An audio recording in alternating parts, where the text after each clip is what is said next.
You're now the host. Well, let's start praying now. Anyway, yeah. Good evening, everybody, and thank you once again for visiting our in the air tonight session. Greg has not left. Greg is still trapped in the little computer box here. He's back again for another silent flight. But he's got a strong team behind him this evening. Dick, Gerben, Alan, and Mark and Joseph. They're all going to play a part and chat through some of the more technical side of F5B, as well as introduction to glider flying. So, Greg, I believe you're going to kick this off. So I'm going to hand over and let you take us through it. Thank you. Thank you. I'm just hoping that my slides are starting to come up.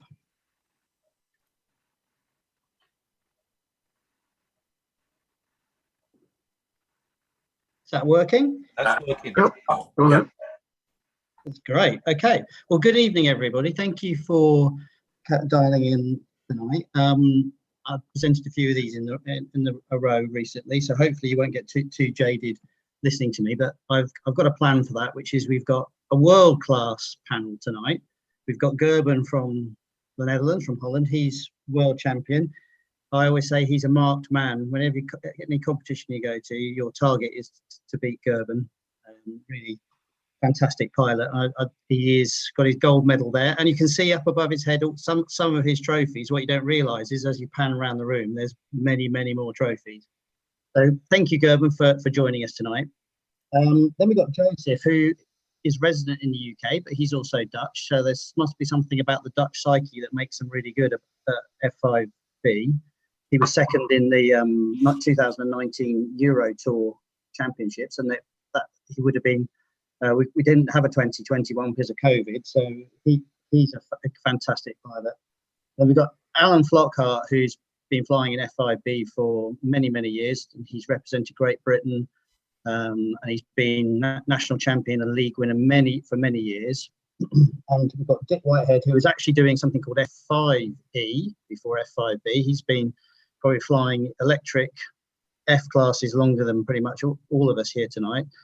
And then finally we got, but not least, Mark, who's been a GB team member, team manager, and again a very experienced F5B pilot. And I would say that when I came into F5B in 2010, all of these guys graciously and generously gave me superb support, and very open with all their knowledge. Can be quite a technical sport at the top level, and there's some little cheats and gotchas and things that can make you faster, and everyone was very open. So I would say if you're considering coming along, you'll find out from the panelists tonight that they're very generous with their knowledge, and as we've always done on the silent flight ones, please ask your questions as we go along.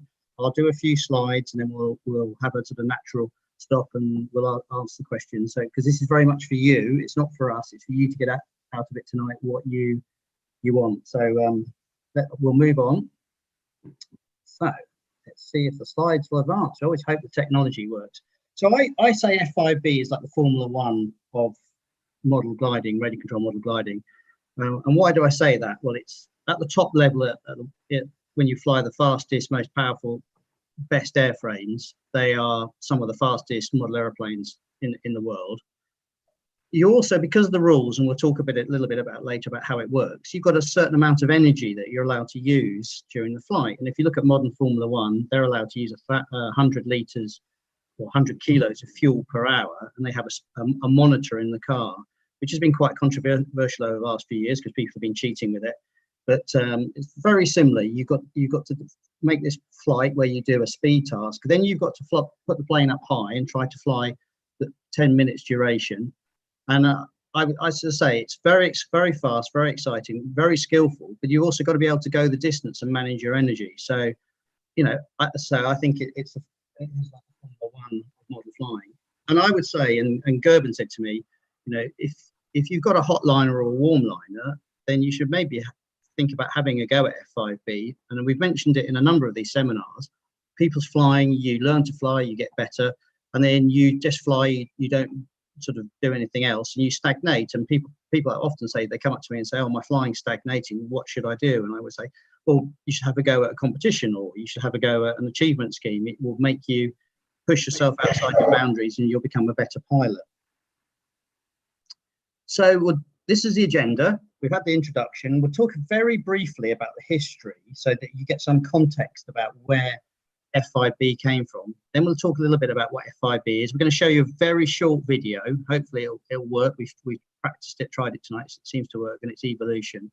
Then we'll talk a little bit about the planes, the past and the present, so you can see the difference. And then obviously, hopefully, this will attract some of you to think, I'd like to have a go at it. So we'll talk about how you get into it and the competitions. And then we will have a Q&A session at the end. But I will reinforce, please ask any questions as we go along.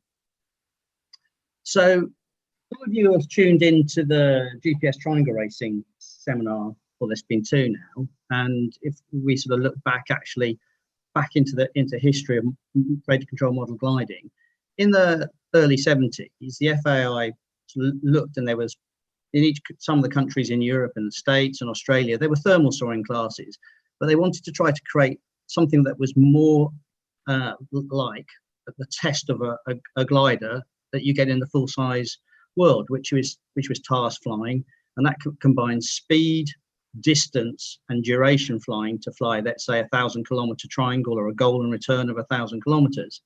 So they developed, in conjunction with a number of countries, some provisional F3B rules, and I'll take you through very quickly in a minute what that is, and you'll see then how F5B's evolved from that. And the first World Championships was in 1973, and for the English or UK participants in that, we had a pilot in that called Sean Bannister, and he actually got third place. So we've got some real heritage going on over the years that we've done okay in F3B. So as I say, F3B was designed to be a test of speed, distance, and duration. However, as soon as it got going and the FAI could see the way that the task was developing, and with the miniaturization of electronics, they could see perhaps it would be really good to develop an electric version of F3B, and this would not require you to have a tow launch and to have then a winch as it developed in F3B. So the FAI, very early on, after the inception of F3B, decided that they needed to develop an F class with electric power. Now, it's difficult to sort of represent this, and this is the best diagram I could sort of find. So bear with me, and if you don't understand it, please do ask us questions. But what the FAI came up with was a course where you've got two parallel lines out into infinity, and they are 150 meters apart. And this forms the basis, or has formed the basis for many years, of all of the FAI speed, distance, and tasks. And you have a marshal that sits on either end, and the pilot stands on one end, which is base A, which is at the bottom left-hand side of the screen, and you have a base at base B, and you fly up and down the course, either with the speed task for F3B when it started was 2 legs, and then you would do a distance task on a separate launch, which would be a 4-minute slot, and you would see how many legs you could fly. So that was the sort of concept in essence, to create a task which would simulate the speed, distance, and duration of full-size gliding. Then when the electrification came on, it was really simple. You had an electric plane, you still had the 150-meter course, and you had marshals on either end buzzing with the sighting devices, and you would then fly up and down the course doing your legs, followed by a final climb up, and we'll talk about the evolution of the rules, and to do your duration task.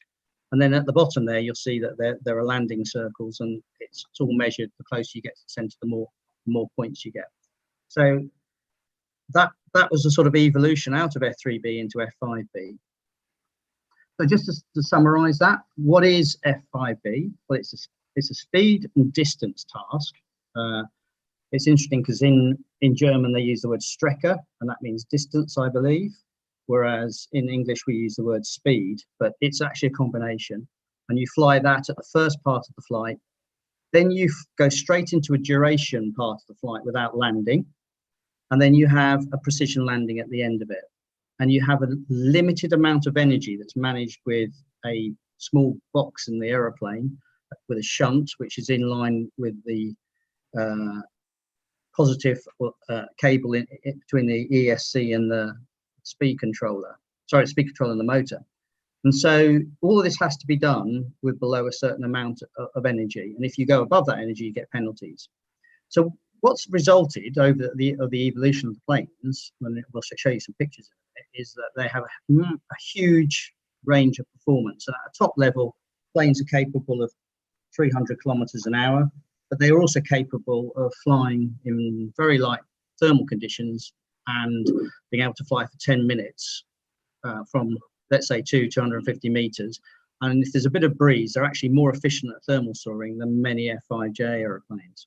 So, Alan, I shall stop sharing. Would you like to show a video of?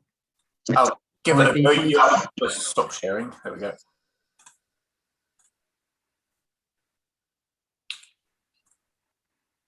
Let me know when the screens come up.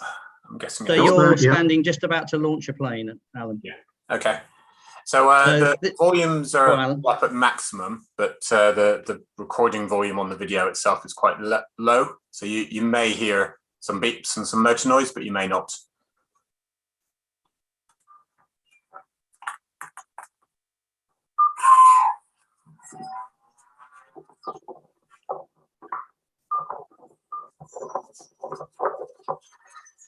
So what you're seeing here is the launch from static, and then the plane's entered into the course, and it's going backwards and forwards along the 150-meter course. The motor will go on now, and we'll talk a little bit about how that all works.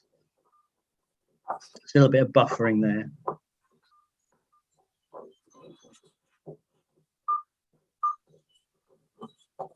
So the beeps you hear are the turn marshals beeping at the end of the 150 meters.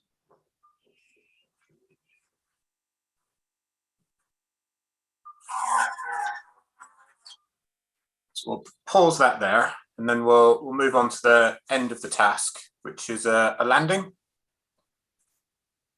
So after speed, you've got the duration. At the end of the duration, you've got a spot land, a precision landing. A little bit of a takeoff. And here we have one of our Dutch friends coming in for a landing. So it's nice and quick. There we go. Greg, should we show any others, or are we happy with No, I think that's good. I'll hand you back the sharing. Okay.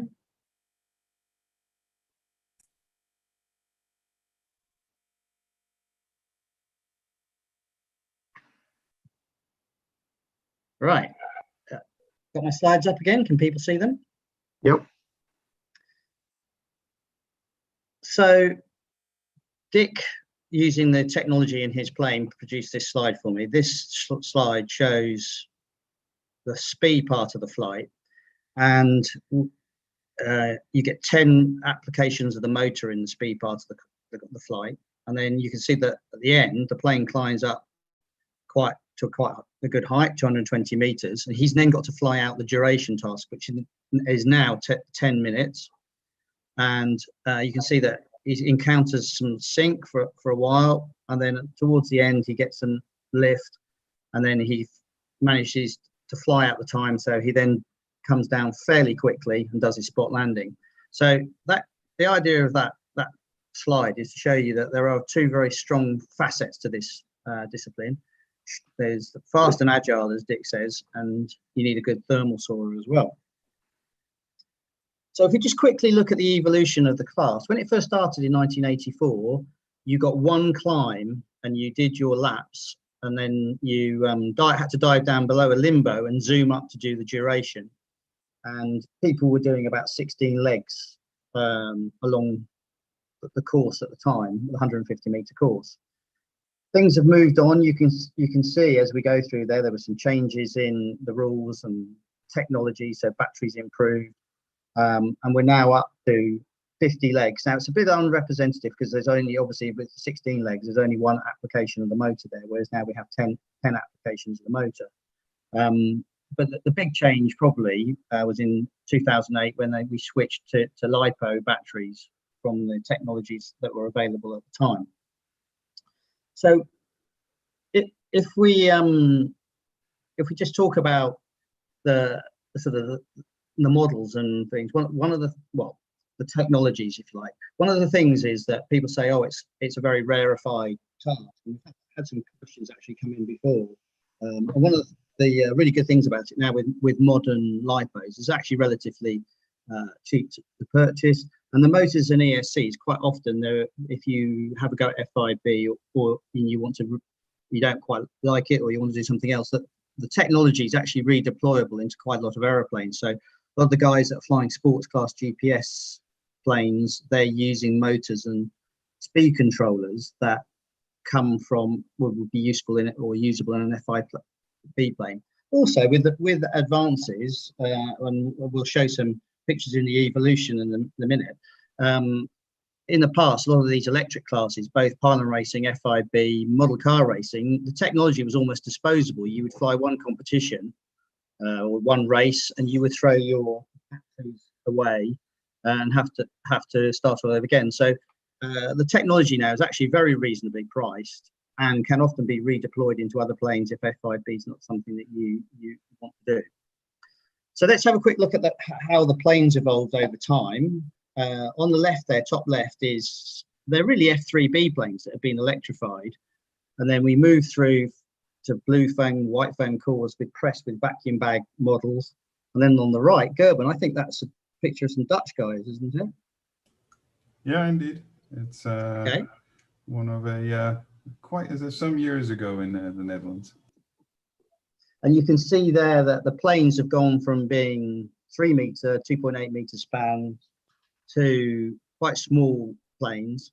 And then one of the German pilots came up with a flying wing, which was campaigned for a while. Quite difficult to launch with the motor at the back passing you as you threw it, but quite technologically an interesting plane. And you can see there that's a molded plane with the carbon skins. And then he's got Dick on the panel. Dick, do you just want to talk about the plane on the left and the plane on the right there, evolution of the man and the plane? Oh, that's yes. Well, we'll start on the left. That's actually from 1987. Around in the end of 1986, I saw the reports of the first F3E, as it was then, World Championships. Thought that sounds like fun, so I sat down and designed and built that plane, which is also built-up construction with the rather large spruce spars. I fitted it out with a large brushed motor from a small German company, Geist. 10 1200 milliamp hour NiCad cells switched on and off with micro switches. And I flew that in competitions in 87 and 88. It met its end when I decided to try increasing the power and put 20 NiCads in it instead of 10. It certainly went up fast, but the wings didn't like the extra weight. But it got me interested. The one on the right is the ones I'm using now, which is the Speedfire, an all molded plane. Still uses 10 cells, but these are lipos now instead of NiCads. And the difference to the one on the left, 1987, 500 watts, and the one on the right, the smaller one, 5,000 watts. But I still have a lot of fun with them. Okay, thank you. So just to answer or to reiterate Dick's point there, if we look on the packs on the left, I believe they're 27 cell packs. And how much output, Dick, would those packs had? 27 cells. I suppose we're up into the 3-4 kilowatt mark for those, really. And then on the right is a modern 9S pack, which, as Dick says, is significantly more powerful.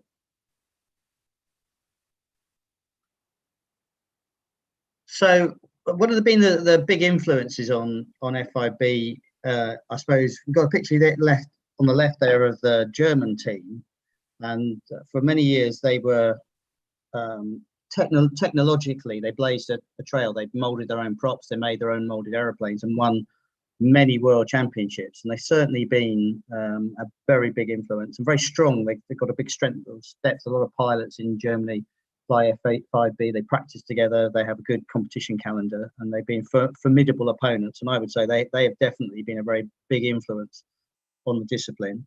And then on the right, and then on the following slide, there's sort of these molded modern planes that are commercially available. That was the vacuum plane, Fire 2. And this plane here, the avionics, which is, I don't know how many marks it's into. When did the avionics start? 2006, something like that. And we're up to 2018 now. The marks are done by the year, so you've got 2008, 2009, 2010, etc. But those two planes, the Speedfire and the avionics, probably in full bore international F5B, have been the most influential models for the task. So one of the things that's been really good about it, and we'll talk a little bit, we'll summarize in a minute about what the task actually is, what we have to do now rather than what it used to be, is that we've had stability of the rules for both the technology and for the task, which means that the motors and props, the airframes, whether you've got a plane maybe from 2006, one of the early avionics, or Speedfire, which is the Mark II Speedfire, which has been in production for quite a number of years, means that if you decide to have a go at F5B, that you're not going to be buying something that is out of date technology tomorrow. The rules are very stable, and they look like they'll be staying stable for a while. So again, when people consider getting into a discipline, they say to themselves, well, if I spend some money on this, will it be redundant? And people who buy hotliners or they buy F5B planes, good second-hand F5B plane, they fly them, they say, gosh, I didn't realize how versatile they are. I actually just enjoy sports flying with it, doing some aerobatics and then thermal soaring it and generally sort of hooning it around. They have such a huge flight envelope. So the stability of the rules has allowed us to develop planes that are just really reusable, as I say, with the motors and the ESCs as well. And also they're very durable and reliable, as I said earlier. So I can go back a few slides. I will go back a few slides, and we'll just go back to this slide. Summarize what it really means. So we saw the video, and you saw Alan launching the plane on the left-hand side there. And for 200 seconds, you fly the speed element of the task, and you're allowed to apply the motor outside the course for 10 applications during that 200 seconds. And there's some technology using a cloned receiver and the course software and the buttons at the sighting devices with the marshals, which means that you're monitored, so you can only put your motor on in this outside area of the course at one end. When you've flown that 200 seconds and done your legs backwards and forwards along the course, you then put the model up, and the course software starts to time your duration flight. And the idea is that once you come out the course and put your model up to 200 meters, 300 meters, whatever your tactic is, and people have different tactics, because we discussed about the fact that you have a certain amount of energy that's measured using a sensor in the aeroplane, that you've got to try to fly for 10 minutes without putting the motor back on. And for every second you fly, you get a point. And when you get to 10 minutes, if you land exactly on the 10 minutes, then at that point you get 600 points. Now, if you're a second over or second under, you get penalties. So you would get a minus point or a plus point, which is then deducted as a minus point. And then you come into land, and you have the landing circle, and it's gradiated in meters. And if you get the middle, within the 10 meters, you get maximum landing points, and that's added to your score. And the three elements, speed or distance task, the duration task, and the landing points, are added together. Now, the energy is measured in watt minutes, and you have a maximum limit of 1750 watt minutes. And if you breach that, then there's a matrix or penalty points which are deducted from your score. So you've added up your laps, which is you get 10 points per lap. You added up your seconds from your duration, and then you added up your landing points onto the top of it, and then any overage on your power is taken away from that, and your final score is calculated and you're measured against your other competitors for that round. So that is what makes up the 3 elements of F5B. So we'll just go back through the slides. So we got to that slide and we got to this slide. So just as a matter of interest, looks like a bit of a mess, that photo, because it is a bit of a mess when it's all sitting outside the plane. But all of that, the receiver, there's the receiver pack there, which is 350 milliamps, that 9S pack, the motor speed controller. This is the device here, the blue box that's sitting by the speed controller that measures the energy. And this is a measuring device here. It's called a shunt. All of that fits into one of these modern F5B planes. So it's fairly tightly packaged, but it is achievable. Okay, so I'm going to stop at this point because we've got one question in the question box. But so I said, did I hear you can use a slight amount of power during? So Dick or Alan, do you like to answer that one, or Joseph? I don't mind. Yeah, no, I'll take it. So yes, Anthony, basically, as Greg was saying, you've got 1750 watt minutes of total energy that you can use through the whole flight. We generally use 15 to 1600 watt minutes in the legs, in the speed task, which then leaves 17, well, I don't know, 2 to 300 watt minutes for the duration task. So yes, you can use the motor as and when you want in the duration task. If you go over the total watt minutes, then you do get penalized though. And one of the adaptations of the rules is that you are allowed to put the motor back on in the duration task to climb back up. And if you use too much energy, you get a penalty. But also, again, using the technology of the course software, your motor runtime is evaluated as soon as you start the duration task. So as I said earlier, the idea is to get the model to a height, find a thermal and fly for 10 minutes. But if you come down, you have a decision to make. You can put the motor back on, and if you've got enough watt minutes, as Alan says, you will, let's say, put the motor on for a second or 2 seconds. You'll get penalty points for every second that you put the motor on in the duration task, which again netted off your cumulative score of the laps, the seconds, and your spot landing point. And a few years ago, that was made more punitive to put the motor on during the duration task. And it's now made it much more tactical about what you do in the duration task, especially at the beginning. As you come across the line when you finish your speed task, if you're right on the time of the 200 seconds and you put your motor on, the course will work it out and say, well, actually, you went across the line at 199 seconds and you ran your motor for 3 seconds. So you've got a 2-second penalty there effectively on the duration task. So, one of the tactics of it is to try to get off the course with a few seconds to spare, so you can put the motor on and go into the duration phase with no penalty points. So the change in the rules recently to make the motor on phase in the duration more punitive has changed, put a little bit more focus on duration. And Mark made a very valid point to me about flying Mark Hay made a very valid point about flying the task, because the way the scoring is done now, there's an equal weighting for the speed part of the task and the duration part of the task. So if you're a very good speed pilot, but you're not a very good thermal soaring pilot, you will suffer in the duration task without question of doubt. You need to have a balance of skills. Right.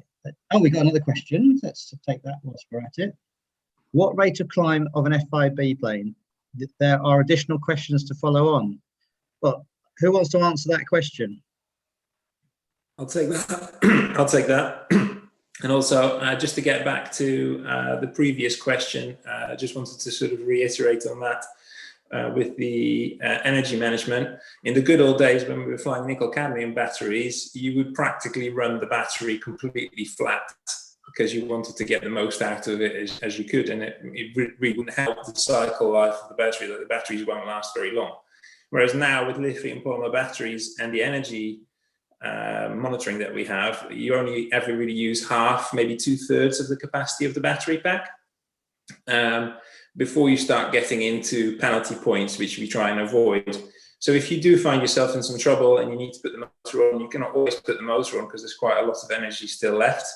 And the battery packs tend to last quite a long time as well, despite the high power, because you don't empty it down to like 95% or something, which a lot of people do with normal planes, which is quite good.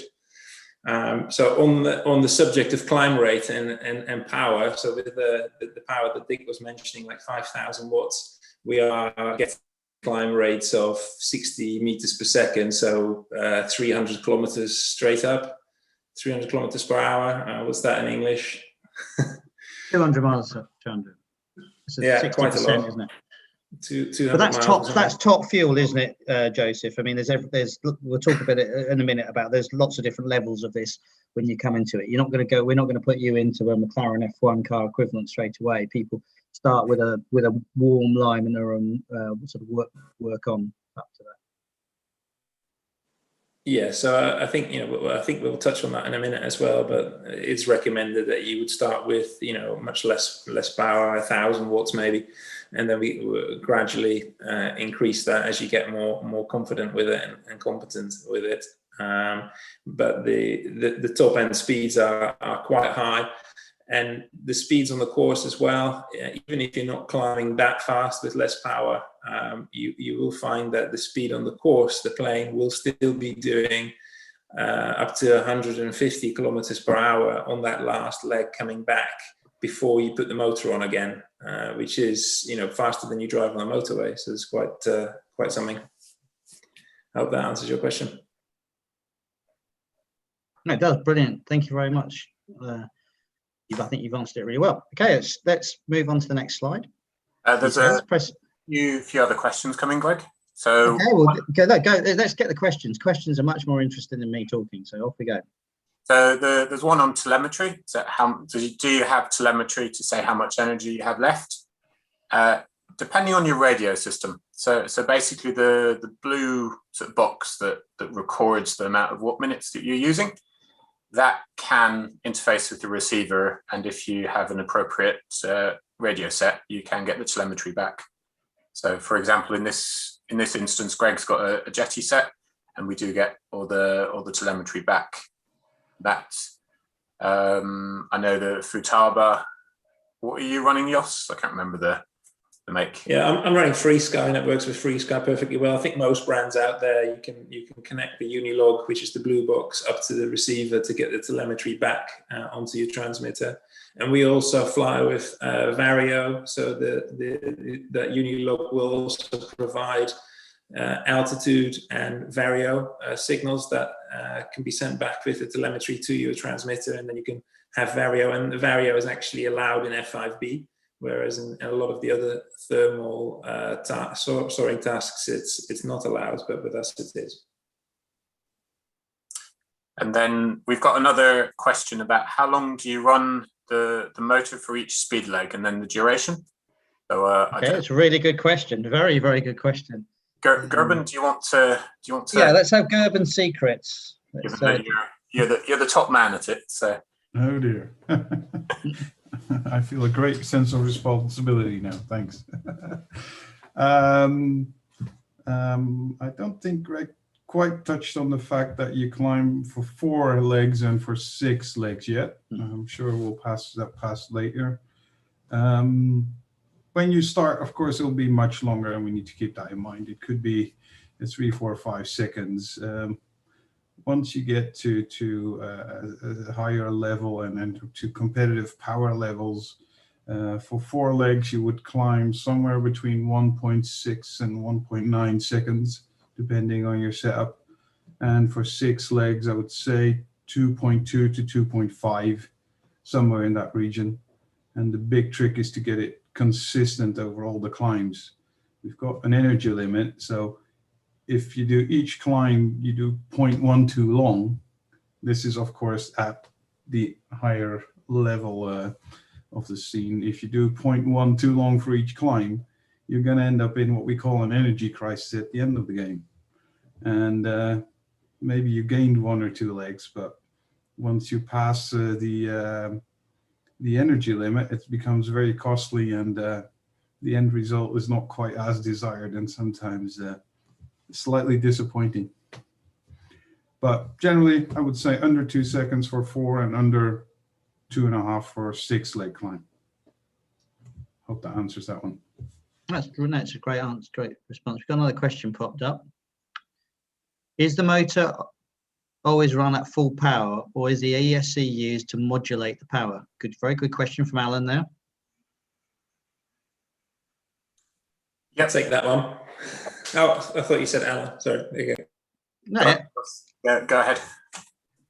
Yeah, so in years gone past, we would fly with basically full power all the time, pretty much, to keep the speed controllers from burning up, because part load on the speed controller is significantly harder work for the speed controller. And back in the day when we were using speed controllers that were rated at, I don't know, 125 amps or something, and we were running 200, 300, 400 amps through them, you couldn't run at part throttle. But now we're running 9S or 10S, so higher voltage setups, and actually we're much closer to the ratings of the speed controllers. So to give better energy efficiency, to use the energy allowance more efficiently, we have a ramp on the transmitter, or most people do via the transmitter, and that means that when you put the power on, we typically have the power either on the switch, or you can have it on the throttle stick, but then you still program, you would move the throttle stick to the full stop, just like you would do with the switch, and then the transmitter modulates the signal via a ramp to the aircraft, so that you don't get full power straight away, but it increases over half a second or a second,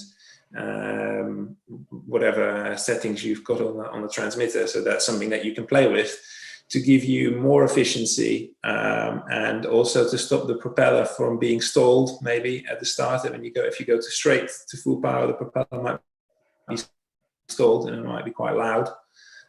So that's how we actually don't use full power for the whole climb. You might use 4,000 or 3,000 watts at the start, and then go up to 5,000 watts halfway through the climb, and then it'll hit full throttle, and then the power will continue to drop off as the plane keeps accelerating, if that makes sense.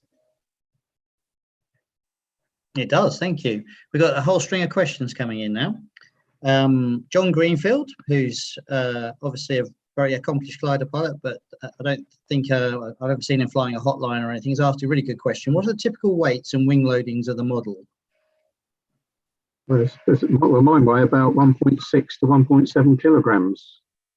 And that would give a wing loading. We used to fly up the maximum loading of 75 grams a decimeter, but it has come down a bit, so it's probably 20 ounces a square foot, something like that. Yeah, there is a minimum weight, which is Yes. 1.5 kilos with everything in the plane. And some planes, and Joseph spent some time being a weight weenie. What's the lightest you've ever got your plane down to, Joseph? I don't think I've actually ever managed to get it to the low limit, but we did have a requirement for the battery pack to be between 450 and 600 grams at some point. Yeah. And then that actually got changed to it has to be more than 400 grams, and the plane has to be more than 1,000 grams. So total is 1,400. I think that's the minimum. But mine are about 1,500 to 1,550. And if you actually fly really low weight plane with a low weight setup and everything, and it's quite windy conditions, which is quite frequent here in the UK, you might find that you actually aren't doing that well, because you don't get that penetration into the wind, which you do with higher wing loadings. It's a really good question about weight, John. And you were talking about ballast in your GPS triangle racing trimming session last week. There is a trade-off with F5B planes because of the two tasks between speed and the duration task.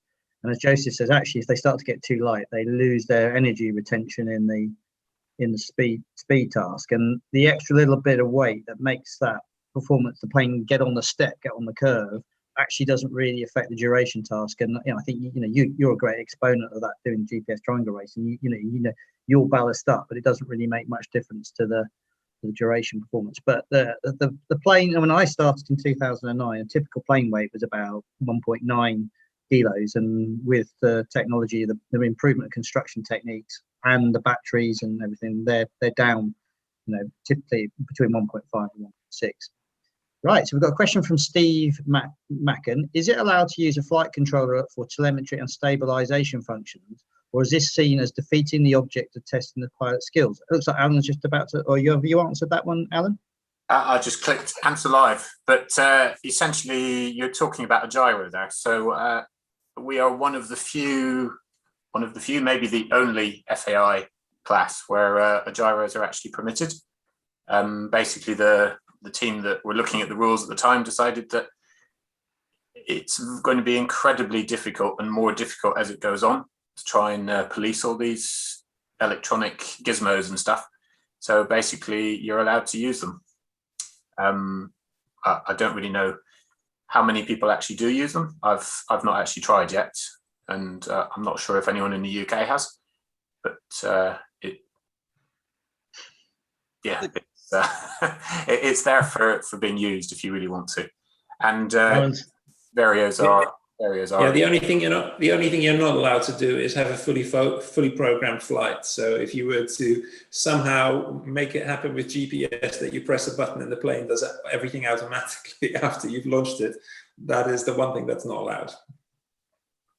So Ian Medley Rose, who's just started GPS flying and enjoyed the delights of a compensating Vario recently, I think it's been a revelation to us, asked a question: does anyone fly an energy compensation Vario, or is it all stick lift induced flying? Joseph, I know you've flown with the pitot tube. Steve Burns has tried energy compensating Varios. I think the answer is yes, you can. But what's your view, Joseph, on whether or not you would put one on your plane or not? You could actually do it through software as well if you had a speed sensor in it, an airspeed sensor with the Vario. You could do it electronically rather than having a pitot tube as such. But I think if you are a decent enough pilot, you can figure out when it's you pulling on the sticks or the position of the plane versus actual lift, and it is a skill that you really should learn, and it's fun to learn and get to grips with. So you can use it as a good tool, especially when the plane is directly above your head. It's really helpful because it's more difficult to see what the plane is doing. But generally, it is a combination of eyesight and the Vario tones that give you the full picture. It's just extra information. I think Steve, to answer your question as well, Ian, I think Steve did some analysis of speed, it's quite hard, but to go into a set height and diving the plane down, and one of the issues with it is the speeds are quite high and a tech nozzle is quite draggy. So I think he decided not to use it. But Anthony Hollings, is part throttle still more demanding for brushless three-phase ESCs? I can answer that if you like, Greg. Thank you, Dick. Yes, it is, because they're not actually three-phase. They are a pulse DC system. And as you throttle back, the pulses get shorter. So it's the on and off bits that are the most inefficient rather than the actual running bit. So as you get shorter pulses, you get more on and off relative to the steady state. So yes, it is more inefficient, more demanding on the brushless. Plus the fact that, although it sounds counterproductive, as the RPM drops for any voltage, the current will rise. You won't see that on a voltmeter because the pulses are so short, the voltmeter doesn't pick them up, but the current is increasing as you throttle back. Okay. Good answer. I know it takes a bit of believing, and it would take a long while to go into it in detail. Gerben can answer the next question, which is from Dave Woods, who's been one of our top slope and F3F pilots and had a dabble at F5B. He said, if you enter the course with the motor on, what's the penalty? I think it'd also be interesting, Gerben, about what your tactics are when you do enter the course with a motor, what's called a motor on? Eternal shame, of course. No, as Greg mentioned, the course monitors that your motor is actually off before you enter the course. If you happen to be late and enter the course, no laps will be counted until you have a so-called valid entry, or simpler said, you have to turn around, fly past base A again, and then enter the course, re-enter the course, but with the motor off. And until you've entered the course with the motor off, no legs will be counted. And I'll just jump on for the next question, which you could pose then. What happens when you fly out the course and switch on the motor too early? Then just your last leg won't count. So if you happen to get a bit trigger happy and switch on the motor just before you pass base A, unfortunately, you lose that lap. Yeah. Thank you, Gerben. John Minchell from Shrewsbury. There used to be 7, 10 and 21 cell class. Are there different LiPo cell classes now, or one class and an energy limit? We're going to talk about, I'll answer that, well, we'll answer that question a bit later, John, when we have got some feeder classes, so people can go from mild to wild, if you like, or from moderately fast to very fast, and build up their skills. This is Mark Hay would like to answer this question live. Mark, go on, you answer it. Is there anything you want to add to that? Yeah, I mean, there used to be 10 cell class. They used to call it F5F. The models were slightly larger. It seemed to, as they moved on to the LiPo age and things got lighter and easier to control, it sort of died a bit of a natural death, which meant that you were just left with the FAI class to fly, which could be a bit off-putting to people because obviously the models are fast and it's a bit scary really when you first see them and you think you're just holding on to some rabid dog's tail as you're trying to fly the thing. So what we did is to encourage people, we came up with our intermediate class, which is a simpler class to enter. We don't demand the telemetry aspect. You can fly any model that you feel competent with until you get that confidence up on the course, and then choose to step up to FAI class or continue to flying into class. We've got a guy that's flown with us for years, and he flies into class, and to be fair, it is relatively competitive. On a good day, he'll be touching some of the FAI class guys' scores if he's had a good thermal and then good leg scores, and if the FAI guys have used too much energy and been penalised. So even though it's a lower power class, you're still in touching distance, and you've got that encouragement really that you move up in class and be more competitive in open class. I'm going to throw that to Gerben as well, because Gerben's a bit, and I think there's still quite a big following of F5F in some of the European countries, Gerben.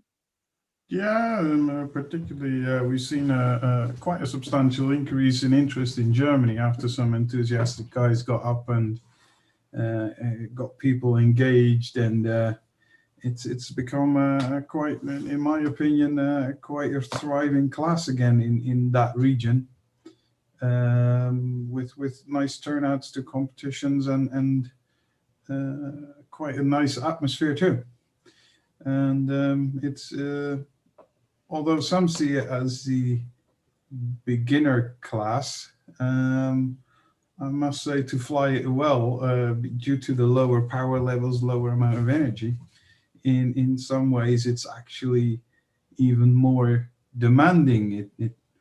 To do it really well requires so much more, even more precision than F5B, and in that sense, it's really good fun. And there's also a whole lot of people who just come out to fly, and they don't have the ultimate competitive ambition, and it just makes it to a very nice atmosphere in those competitions, I must say. Much like the UK competitions, I would say. Well, that's very nice to say, Gerben. And one of the things that anyone who's listening to this tonight, and because I'm the relative newbie to F5B in the UK, one of the things I would say is that there is a great environment, both at the Dutch competitions, which Gerben, as I say, has always been very, well, all the guys have been very generous and always been very warm welcome for me. And in the UK competitions, you'll find it's of an environment where people want you to be successful, and there's no hiding or any secrets or technologies. People are, if you ask a question, people will answer it. Benoit's asked a question. I think we might take that one at the end about the stability of the rules. I think it's a really good question, and I've got some opinions about it, but I know the other guys in the panels will have opinions on it as well. So if you like, we won't forget that one, and we'll come on to that one at the end. Now, so this because we've been going 55 minutes, and that's that's exactly what I would hope we get. We get a really good batch of questions, and we were able to answer them. They were provoked by the conversation and the slides. Before we do move on, Gerben talked about 4 and 6 legs and your technique. If you think about, you've got 200 seconds to fly the speed task, and you've got 10 applications of the motor, you have to decide, depending on how fast you can fly the legs, how you do your climb. So for instance, the current trend amongst the top pilots is to do a burst of power for about 1.8 seconds to 2 seconds, and to fly 4 legs. And if you can fly 4 legs at around 15 seconds, it then means that you're on target to make your next application of power, which would probably just be over 2 seconds, and fly 6 legs. And if you can fly 6 legs in 25 seconds or below, you will probably get to the end of the 200 seconds, and you will meet this magical figure, which is a very competitive figure of 50 legs.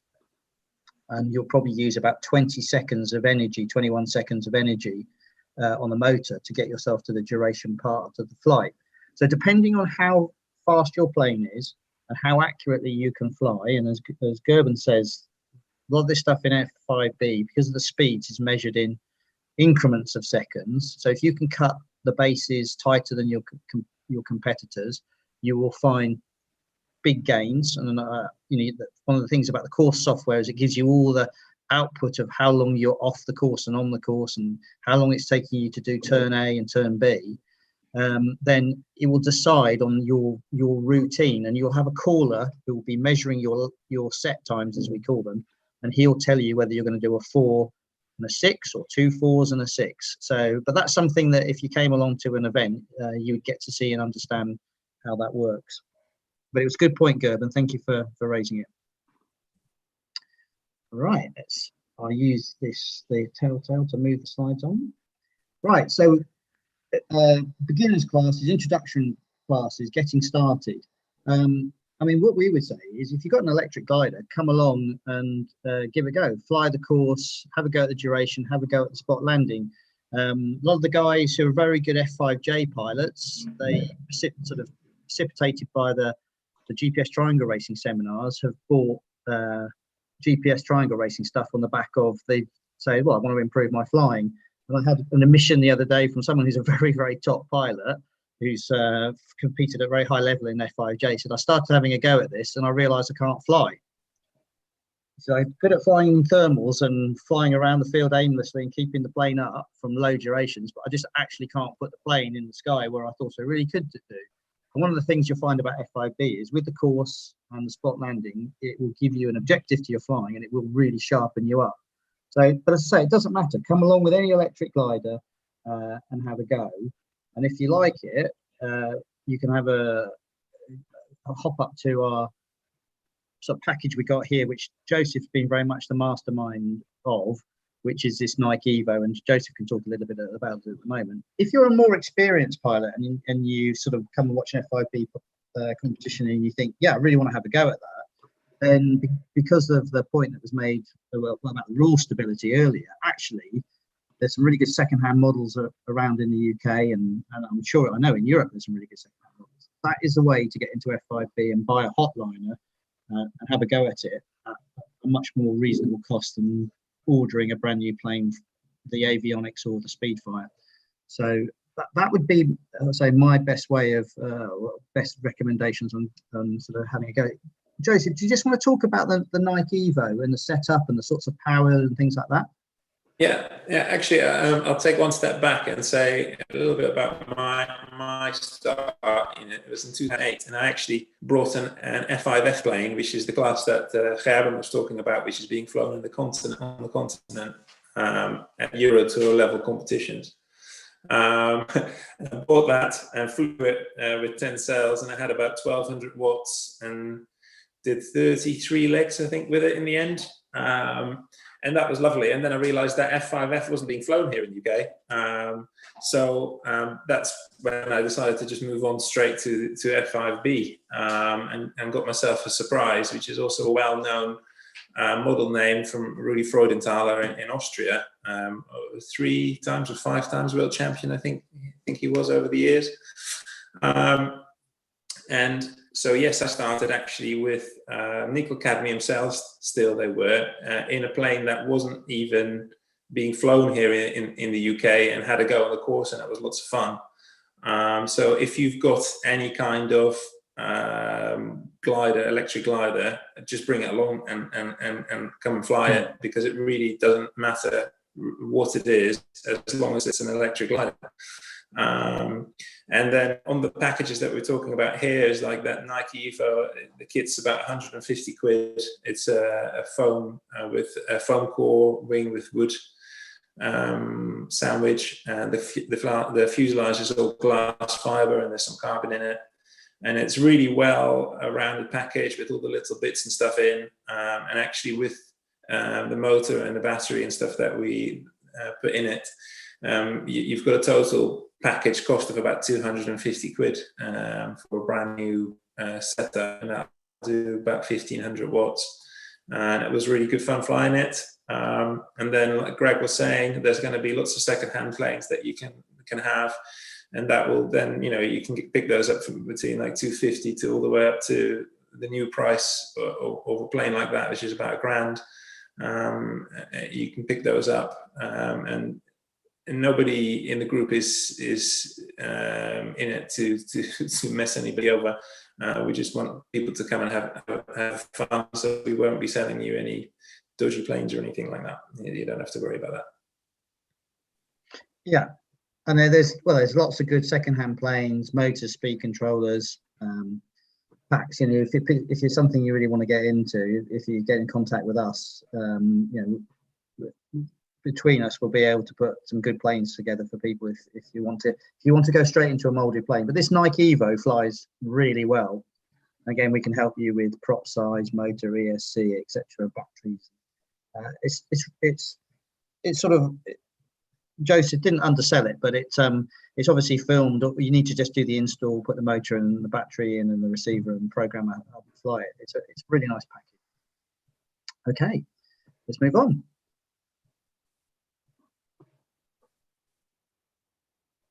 So, getting started, part 2. Good sources of information. Get on the F5B Facebook page if you're on Facebook. I know there are people that don't like Facebook, or for professional reasons they can't go on Facebook. So we try to mirror whatever's put on Facebook on the F5B Thread on the Barks forum. We do have an email group which we use to notify for about events, practice days, etc. I would say though the best way to see it and understand it is come along to a comp, or come to a practice day and bring a plane and have a go. We mentioned the starter pack, Nike, so we can talk to you about that, and we've got the webpage f5b.co.uk. So that's a good sort of place to start researching. Go onto YouTube. There's loads of videos on YouTube of F5B flying. The Gerben stars in a good number of them. There's a lot of stuff Gerben flying, a lot of stuff Joseph flying. Many videos showing you how the task is from different competitions all around the world. And also you can see the evolution. There's videos from quite a long way back showing you that you can see the difference in the speed and performance of the plane. So that's a good place to research things. One of the things that I did last year, I joined a power club, which was about 2 miles away from that was 2 years ago, 2019, before COVID, at the back of a slope soaring site, which I used to fly out on a regular basis. And when the wind dropped in the evenings, I would want to go power flying. So I would take my F5B planes and go F5B flying. So I took a plane along there one day and flew it, and they just thought the guys that were there that night thought it was amazing. And so they said, would I go along and do a demonstration to the club one afternoon in a summer's day? And then I did a talk in the evening. And what I would say is, if you've got some guys in the club, and where Joseph is down on the south coast, he's a member of the club, and there's 3 or 4 guys down there who are really into the Nike Evo project, and they've got those planes and they're going to build them. If you want one of us to come along and do a flying demonstration at one of your clubs, talk about it and do a club night, then we'd be very, very happy to do that. And you can see what it's all about. Just to sort of say where the competitions are, Sherlow, which John Minchell was on earlier, that's at his field, that's on the 29th of May. We've actually got a Euro Tour 2-day event in Kent, down at Woodchurch. That, COVID allowing, there may be some international competitors there. That's a good place to come if you live in that part of the world.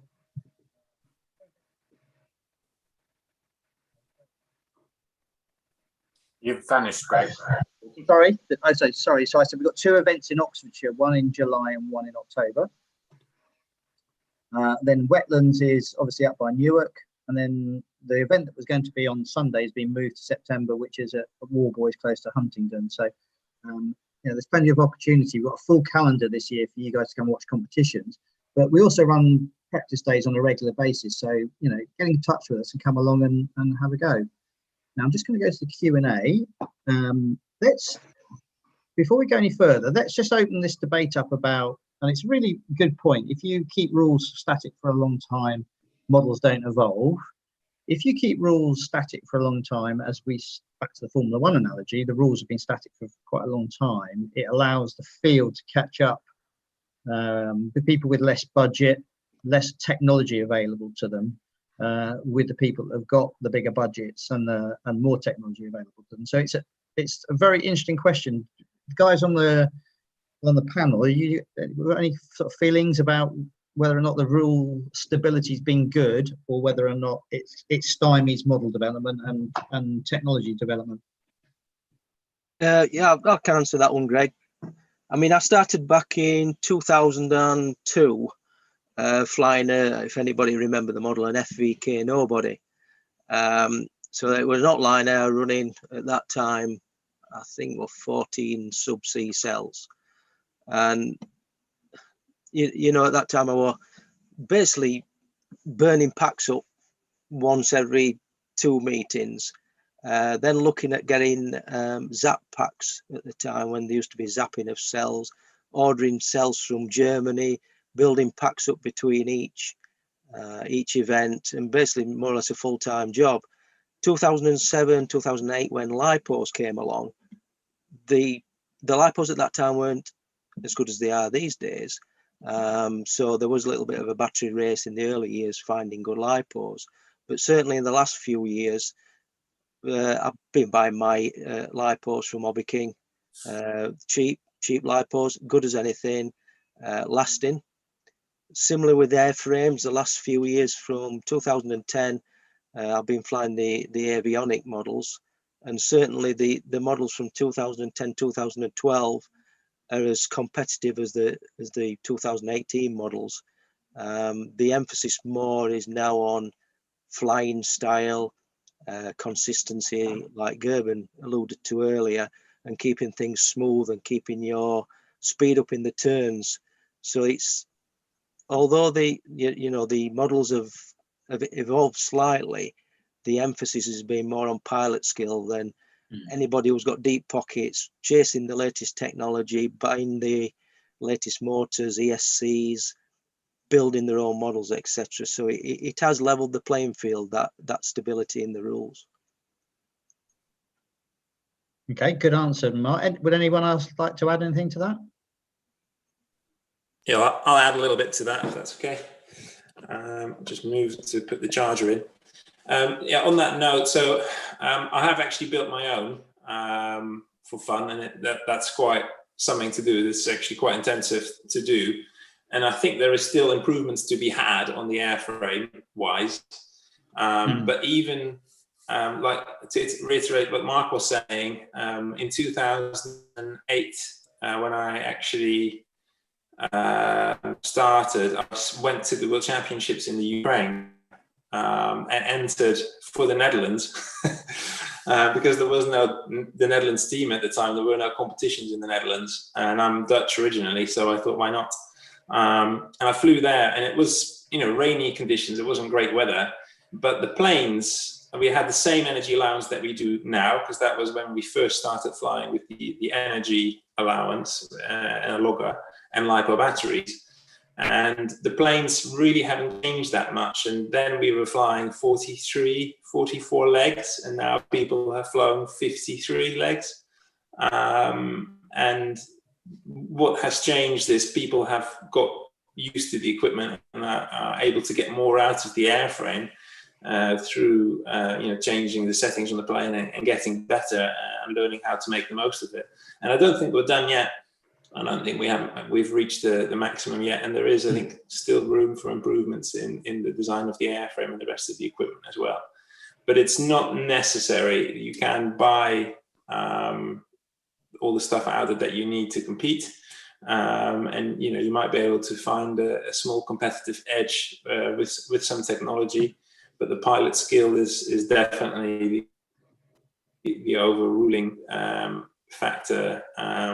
And just practicing and getting used to it. And on that note, I think there's a question there about can you have a practice? It leads nicely into Franz's question, Joseph, so you go for it. Can you have a practice? Now, how do you practice at your home field, or how do you practice if you're just on your own? And the answer is actually quite simple. There's two things that you can do. The first one is you can put timers on your transmitter to give you a beep. Which you know, if you've got nobody else around, then as soon as you switch the motor off, just program the timer to give you a beep, say 2 seconds or 3 seconds after you switch the motor off, and that will then tell you where to turn for that base B turn, and that'll give you a rough idea of where you need to turn, and then you sort of turn in the similar spot in the lower turn.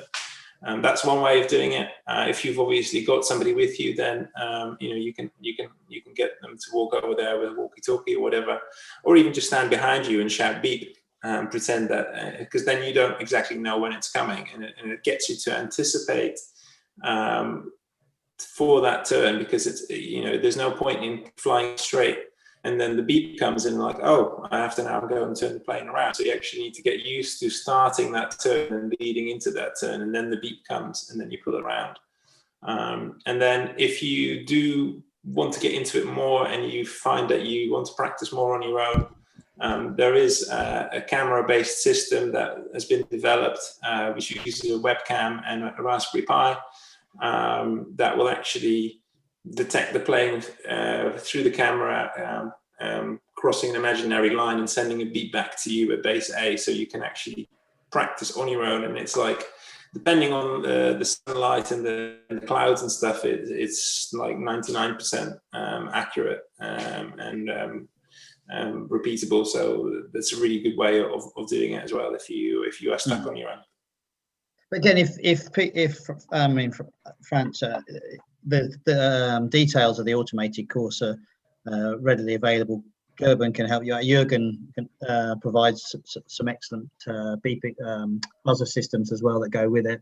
You know, I'm not very good with technology, but between my friends who are good at 3D printing and things, I got myself an automated course. And practice, whether it's on your own with an automated course or practice with some like-minded people where you can get them regularly fly, is the biggest ingredient to you getting good at F5B and improving, without question about it.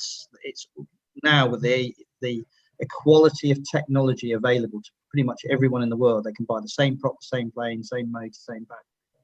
It's about how much high quality practice you can get, and how skillful you are at and taking that practice and putting it into real life situation. Mark, I know we're aware of the time, and it's amazing. We've had lots of good questions. John Minchell's got a question here.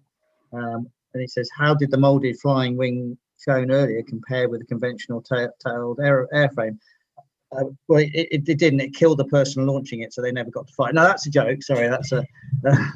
But Alan and Gerben and Joseph, they've all seen it. Like it's a beautiful aeroplane. How did it compare with conventional F5B planes? I think it compared very, very favourably. It was basically the launch and the landing were the things that let it down. It was, from what I understand, in the legs and stuff, it was actually probably better than the conventional planes. Right.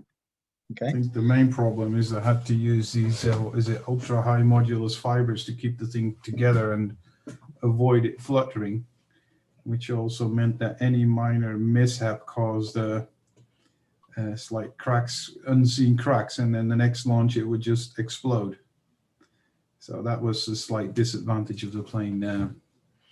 They had to go push it to so much extreme just to keep the thing together. They had many issues with flutter in the initial phases of developing it, and when they managed, they ended up in using a type of carbon which made it fragile for any impacts which can happen due to the landing style you had to adopt with such a type of plane.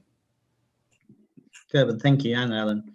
Mark, did you want to come in at this point? I can see you. No, I was just going to, if this, Mark, you were asking, I was just going to make an observation about, just in general, about all world championships, European championships, the top flyers, the cream always comes to the top. However you evolve models, however they adapt them, however you change them to try and bring other people through, it's only practice and skill and experience that actually takes you to the top. And I think it's very rare that, certainly in my experience of what I've seen in completely different classes, you change the rules and okay, there might be 6 months, a year, and then all of a sudden the top flyers come back to the top again because it is their skill and their expertise in the overall discipline. And that was just an observation, really. No, and I started in 2010 or 9 in F5B, and I sort of flew and I competed, and I was sort of doing okay at it. I made a big leap in performance in 2018 and 2019. And one of the things about having a unilog which records your flights and the jetty and lots of other radios, and just to reinforce the thing about reliability, I had 2 planes that I flew in 2018 and 2019. When I look on the unilog, I did 800 flights in 2018, and I did 1,000 flights in 2017 between 2 aeroplanes and one pack. I haven't got it anymore, but I have one pack that did 450 flights, and it's still pretty good at the end of 450 flights. So if anyone's thinking that this is rarefied stuff and they're going to be out buying packs every 20 flights, the kit is so reliable. But the only way you get good is to have high quality practice. And I would say with other people who can coach you and give you tips. And, this is the thing about the F5B community. I went to a competition in 2019 in Belgium, and a guy called Luke, who's one of the best Belgian flyers, said to me, Greg, you're not tight enough on B. You're losing 0.3 of a second to me and to Gerben on turn B. And I fly very conservative. I try not to cut. So I tightened it up. And then the next competition, I beat him, and I said, well, thanks for telling me that. And jokingly said, I wish I hadn't. But it's that all that data's there in the core software. You can see where you can make your improvements, and it's about practice. Should we? I know Ian got some more questions. Should we open the mics up and see if people want to ask some questions? Will you stop sharing? Do you want to stop sharing now? And I'll see if I can do this. You keep Greg, while we're waiting for people to come on, I just wanted to say as well, Greg's been running some practice events near where he lives, near Oxford, which is quite a good central location. So we've done quite a few sort of practice sessions there. We've got some of the competitions in that location as well. And I think there's some demand further up north. So there's a couple of pilots, Tony and Kiri, who are flying further up north that you potentially could hook up with. And most of us would be more than willing to come out and fly with you either at our patch or come and see you at your patch, or we'll figure something out to come together, because we are looking for more people to come fly with us, because it's just much more fun. And as model flying in general is struggling a little bit. These kind of competition classes is great to get some new blood in when we can, and I think hopefully with these sessions that the BMFA are doing, which I think are really good, maybe we can start a new group. And then if there's a few people starting at the same time, that actually makes it really, really interesting, because you can measure yourself. You can obviously always measure against your personal best, but it's great when there's other people starting at the same time and you can measure against each other. That's really well said. Thank you, Joseph. Greg, just one question. Plug for next week. Sorry, I was going to tell everybody what it was, and then I realised we haven't even got it on the in the air website, so we're a little bit behind. So well, we can blame Andy. He's not here tonight, so that's his fault. We can, can't we? We can. Just before we close off, let's get everybody, and then we'll get everybody else in the room just to have a quick natter for a few minutes. But if you want to just give everybody a rundown what next week is, can tell us. Well, it's a couple of weeks ago we did, and it's interesting. Dick made the comment about someone had said that they'd been on some of these seminars, and it's supposed to be an introduction to a topic, and then it used a lot of technology and terms and initials, nothing but initials, MBI. So we did the introduction to silent flight, and then next week we're going to talk about slope soaring specifically, and we're going to we're going to cover about suitable models from beginner, intermediate, and expert models. So foam, built, and wood. We'll talk a little bit about the three categories. Then John Greenfield brought up about Slope Hunter. So I'm going to do a bit of a section about Slope Hunter, but more about, I would call it slope sleuthing, which is you look at Slope Hunter and there's some great slopes. Then when you actually turn up to fly, it says it's a northwesterly, but the fact it's not, it's a northerly. So just how to get the best out of going somewhere and understanding lots of things about it. But a lot of slopes got parking problems. If you've got loads of paragliders flying there and you turn up before 10 o'clock, you won't get in the car park. So some stuff like that. Then we'll talk about ballast and trimming and getting the most out of those slopes, or we'll talk about aerobatic techniques. And then finally, it's a mixed community of modelers and pilots in slope soaring, whether it's the microlight hang glider type pilots, it's the flying duvet covers, the paragliders, and the model flyers. And within model flying, you've got conflicts that arise in slope soaring, which tend not to happen when you're on a flat field. So I'm going to talk about friction-free flying and how we all sort of work together. And I'll show you some of the stuff that's on Paragliding about what they think of model flying. And so when you turn up at a site, you know whether you're going to a hostile environment or whether you're going to a model-friendly environment. So that's what we're going to be covering next week. Fantastic. Thank you. Thanks very much, Greg. That's brilliant. Just before we stop the YouTube live, if anybody wants to raise any questions, bring them in direct. I'll bring you in first before I bring a few people in. But if you want to put your hands up, if anybody wants to ask any questions. Otherwise, I'm going to stop the live stream now and just thank everybody on the panel. It's been a really enthralling and really, really, really interesting, absolutely fascinating. And thank you. And Greg, thank you. It looks like you're stuck for another week in the computer. So yeah, I've been online the whole week waiting to come on. I didn't want to miss the start of this last week. Right, I'm going to stop the live stream and